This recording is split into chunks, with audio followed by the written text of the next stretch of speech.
السلام علیکم ورحمۃ اللہ وبرکاتہ۔ نحمد و نصلی علی رسولہ الکریم، اما بعد۔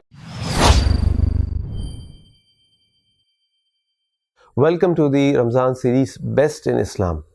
آج میں آپ کے سامنے حضرت عبداللہ بن عمر رضی اللہ عنہ کی ایک روایت رکھوں گا، جس میں وہ فرماتے ہیں کہ ایک شخص نبی کریم صلی اللہ علیہ وسلم کے پاس آیا اور آ کر اس نے اللہ کے نبی سے سوال کیا، ای الاسلام خیر، اللہ کے نبی صلی اللہ علیہ وسلم کون سا اسلام سب سے اچھا ہے؟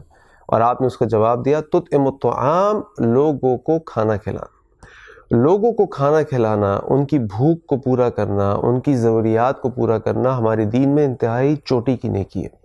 اللہ تعالیٰ نے قرآن کریم میں کئی مقامات پر ایسے لوگوں کا ذکر فرمایا جو لوگوں کو کھانا کھلاتے ہیں، ان کی بھوک کو مٹاتے ہیں۔ اللہ تعالیٰ نے سورہ انسان میں فرمایا، وَيُطْعِمُونَ الطَّعَامَ عَلَىٰ حُبِّهِ مِسْكِينًا یتیما وَاسیرا، کہ وہ لوگوں کو کھانا کھلاتے ہیں علی حبہ۔ اس کے دو معنی کیے مفسرین نے، ایک معنی تو یہ کیا اللہ تعالیٰ کی محبت میں، اور ایک معنی مفسرین نے یہ کیا کہ علی حبہ، ان کو خود بھوک لگی ہے، ان کے پاس خود کھانا نہیں ہے، لیکن اس کے باوجود وہ یتیموں کو کھلاتے ہیں، مسکینوں کو کھلاتے ہیں، ضرورت مند قیدیوں کو کھلاتے ہیں۔ اور جب وہ لوگوں کو کھانا کھلاتے ہیں باوجود اس کی ضرورت کے، تو پھر وہ لوگوں سے یہ بھی کہتے ہیں، انما نطعمکم لوجہ اللہ، ہم نے تو یہ کھانا تم کو صرف اللہ تعالیٰ کی رضا حاصل کرنے کے کھلایا، لا نرید منکم جزاء ولا شکورا، اور ہمیں تم سے کوئی شکریہ، کوئی جزاک اللہ، کوئی تھینک یو، کوئی اپریسیشن نہیں چاہیے، ہمیں صرف اور صرف اللہ تعالیٰ کی رضا چاہیے۔ اور اس کے بعد اللہ تعالیٰ ان کے لیے جنت کا اعلان فرماتے ہیں، جنت کی نعمتوں کا اعلان فرماتے ہیں، کیونکہ اللہ تعالیٰ کو نیکی انتہائی پسند ہے۔ اللہ تعالیٰ نے قرآن کریم میں ایک مقام پہ جنتیوں اور جہنمیوں کا ڈائلاگ نقل فرمایا، اور جہنمی جب اپنا قصور بتاتے ہیں تو ان میں سے ایک قصور یہ ہے کہ ہم مسکینوں کو کھانا نہیں کھلاتے تھے۔ اللہ تعالیٰ نے فرمایا سورۃ مدثر کے اندر کہ جنتی جہنمیوں سے سوال کریں گے، ما سلککم فی سقر، آخر تمہیں کس چیز نے جہنم میں داخل کر دیا، جلنے والی آگ میں داخل کر دیا؟ اور وہ آپ کو پتہ ہے کیا جواب دیں گے؟ سب سے پہلا قصور وہ یہ بتائیں گے، قالوا لم نک من المصلین، ہم نماز پڑھنے والوں میں سے نہیں تھے۔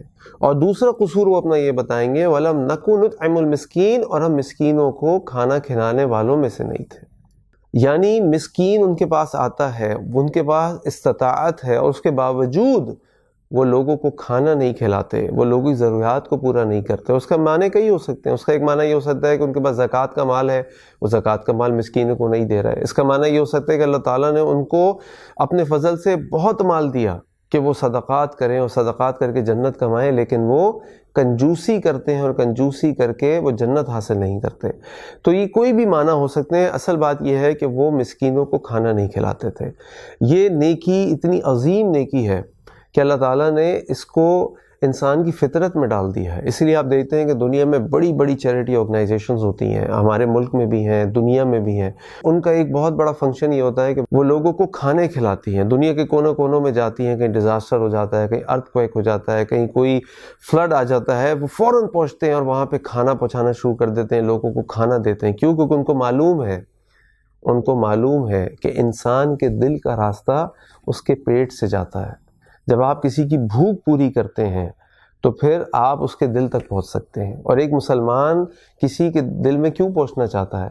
ایک مسلمان کسی شخص کے دل میں اس لیے پہنچنا چاہتا ہے تاکہ وہ اپنے اخلاق سے، اپنے کردار سے اور اپنی زبان سے دنیا کے ہر شخص تک اسلام کی محبت کا پیغام پہنچا دے۔